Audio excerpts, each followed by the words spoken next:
وَكُلًّا نَّقُصُّ عَلَيْكَ مِنْ أَنبَاءِ الرُّسُلِ مَا نُثَبِّتُ بِهِ فُؤَادَكَ وَجَاءَكَ فِي هَٰذِهِ الْحَقُّ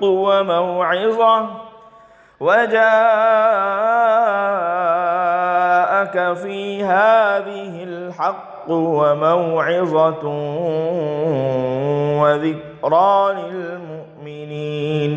اور اے پیغمبر علیہ السلام، گزشتہ پیغمبروں کے واقعات میں سے وہ سارے واقعات ہم تمہیں سنا رہے ہیں جن سے ہم تمہارے دل کو تقویت پہنچائیں، اور ان واقعات کے ضمن میں تمہارے پاس جو بات آئی ہے وہ خود بھی حق ہے اور تمام مومنوں کے لیے نصیحت اور یاد دہانی بھی ہے۔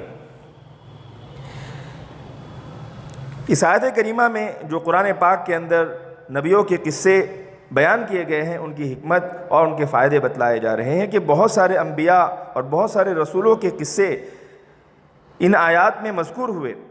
اب ختم صورت پر قصوں کے تذکرے کی بعض حکمتیں بیان فرما رہے ہیں کہ گزشتہ اقوام اور گزشتہ رسولوں کے واقعات سن کر پیغمبر علیہ السلام کا قلب بہت ہی زیادہ مطمئن اور بہت ہی زیادہ منشرح ہو جاتا ہے، اور امت کو تحقیقی باتیں معلوم ہو جاتی ہیں جن میں جہاں واقعات کا علم ہوتا ہے وہیں پر نصیحت اور تذکیر کا بہت بڑا سامان بھی ہوتا ہے۔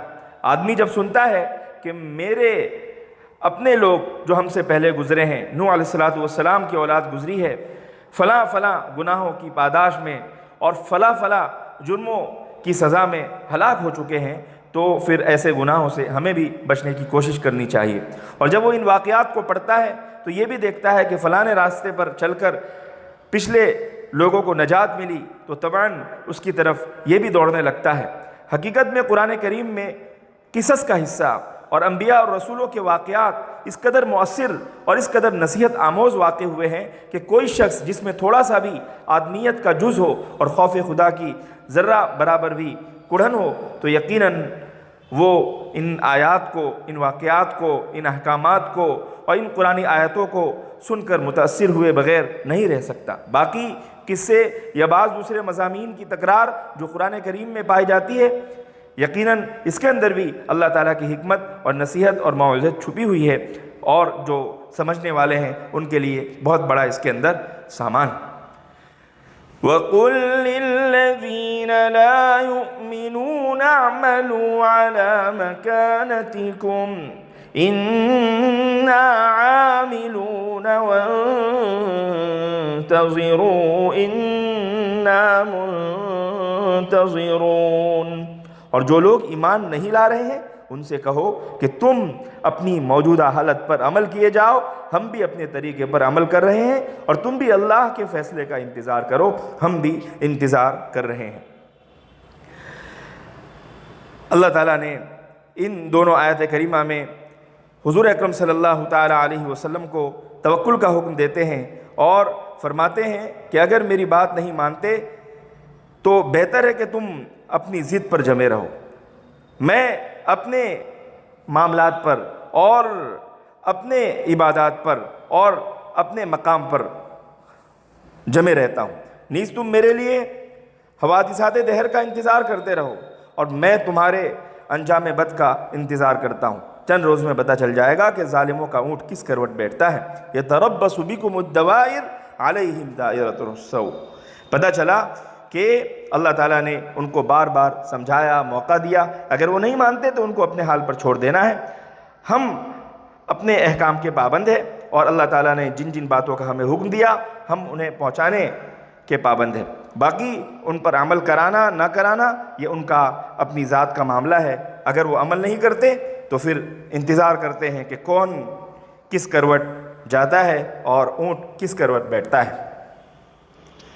وَلِلَّهِ غَيْبُ السَّمَاوَاتِ وَالْأَرْضِ وَإِلَيْهِ يُرْجَعُ الْأَمْرُ كُلُّهُ فَاعْبُدْهُ وَتَوَكَّلْ عَلَيْهِ وَمَا رَبُّكَ بِغَافِلٍ عَمَّا تَعْمَلُونَ۔ آسمانوں اور زمین میں جتنے پوشیدہ بھید ہیں، راز کی باتیں ہیں، وہ سب اللہ کے علم میں ہیں اور اسی کی طرف سارے معاملات لوٹائے جائیں گے۔ لہذا اے پیغمبر اس کی عبادت کرو اور اس پر بھروسہ رکھو، اور تم لوگ جو کچھ کرتے ہو تمہارا پروردگار اس سے بے خبر نہیں ہے۔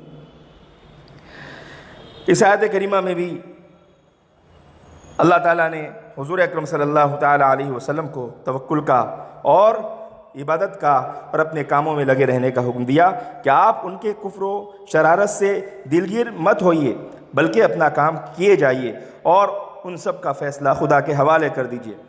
اس سے آسمان و زمین کی کوئی بات بھی چھپی ہوئی نہیں، سارے معاملات گھوم پھر کر اسی کی طرف لوٹنے والے ہیں۔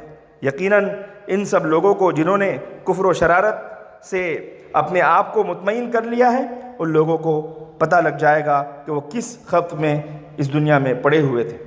آپ تو دل و جان سے صرف اپنے پروردگار کی بندگی اور اپنے پروردگار کی فرمانبرداری میں لگے رہیے اور تنہا اسی کی اعانت، اسی پر بھروسہ رکھیے۔ وہ آپ کے مخلصانہ اعمال سے اور بندوں کے مخلصانہ اعمال سے بے خبر نہیں ہے، اور انہی کے مناسب اللہ تعالیٰ معاملہ کرے گا۔ حدیث میں ہے کہ یہ صورت بہت اہم ہے۔ رسول اللہ صلی اللہ تعالیٰ علیہ وسلم سے صحابہ نے عرض کیا، آپ پر بڑھاپے کے آثار آ گئے ہیں۔ فرمایا، شیبتنی ہود و اخواتھا، سورہ ہود اور اس کی بہنوں نے مجھے بوڑھا کر دیا۔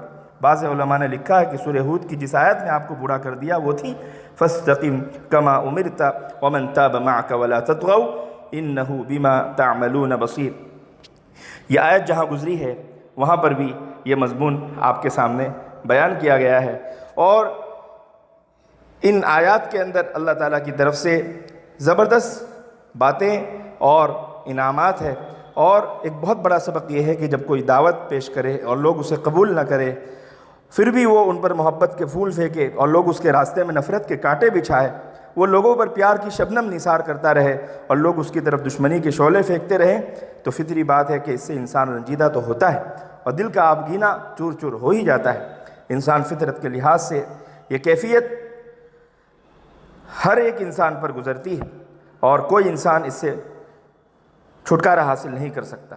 تو یقیناً انسانی فطرت جہاں دوسرے لوگوں کی ہے، وہیں پر حضور اکرم صلی اللہ تعالیٰ علیہ وسلم پر بھی انسانی فطرت کے ناطے یہ ساری کیفیات کا گزرنا یقینی تھا۔ تو اس لیے اللہ تعالیٰ نے آپ کو اس کے اندر تسلی دی ہے، آپ اپنے کام پر لگے رہیے، اور آئندہ آنے والے داعیان حق کے لیے اس کے اندر سبق ہے۔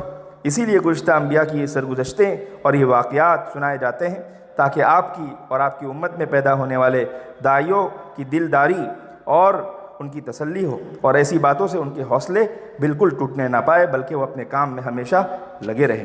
اللہ تعالیٰ کا کرم اور اسی کا احسان کہ اللہ تعالیٰ نے یہ موقع عطا کیا کہ آج سورہ ہود کی تفسیر مکمل ہوئی۔